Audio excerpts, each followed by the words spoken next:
공연과 평양마켓의 랜스 뮤지컬을 진행하게 된 것도 다 그런 배경 때문이겠죠? 예, 맞습니다. 사실 저희 공연 같은 경우에는 3월 27일이 원래 공연 예정이었는데 사실 이번 코로나19가 가장 급속도로 이제 퍼졌던 게 사실 3월 달입니다. 그래가지고 예정대로 공연을 올리지 못하고 중단을 하고 있다가 사실 공연을 올릴 수 있을까 또 올릴 수 없을까 이렇게 고민하던 중에 이 코로나19가 장기화가 되었어요. 그렇다 보니까 배우들의 이탈이 생기고 또 스태프들의 이탈이 생기다 보니까 공연을 이제 이대로 접어야 되는구나 라고 생각을 할 수밖에 없었습니다.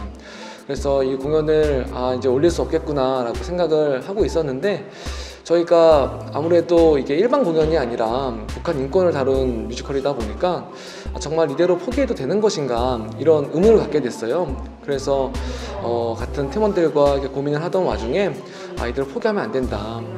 정말 이게 단순히 그냥 뮤지컬이면 성공을 위해서, 흥행을 위해서 만든 뮤지컬이었으면 이대로 포기할 수밖에 없겠지만 그냥 우리가 지금 주어진 환경 가운데에서 또 주어진 환경과 상황 가운데에서 올릴 수 있는 방법이 무엇일까 이렇게 고민을 하다가 이 랜선 뮤지컬이라는 이 방안을 생각하게 되었습니다.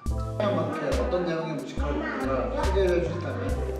네, 저희 랜선 뮤지컬 평양마켓 같은 경우에는 남한에 살고 있는 여행 유튜버 100만 여행 유튜버가 마지막 여행지로 선택한 게 북한입니다. 그래서 북한에 이제 여행을 가게 되면서 거기서 초짜셀러 팔찌를 팔고 있는 지향이라는 여주인공을 만나게 돼요. 그래서 그 초짜셀러 지향이를 이 사명이라는 주인공이 도와주게 되면서 생기는 에피소드를 그린 뮤지컬이라고 할 수 있는데요.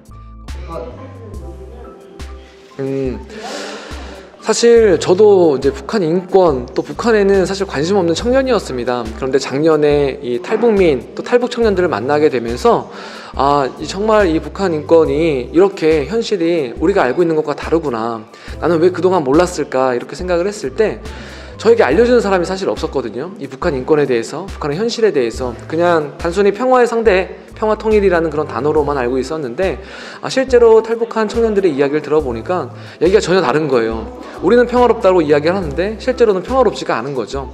그래서 이런 현실들을 나만 알고 있을 게 아니라 앞으로 우리가 통일을 해야 되는 우리 북한 동포들의 현실을 우리만 알고 있을 것이 아니라 정말 많은 사람들이 알았으면 좋겠다라는 그런 마음을 가지고 이 뮤지컬을 기획하게 되었습니다.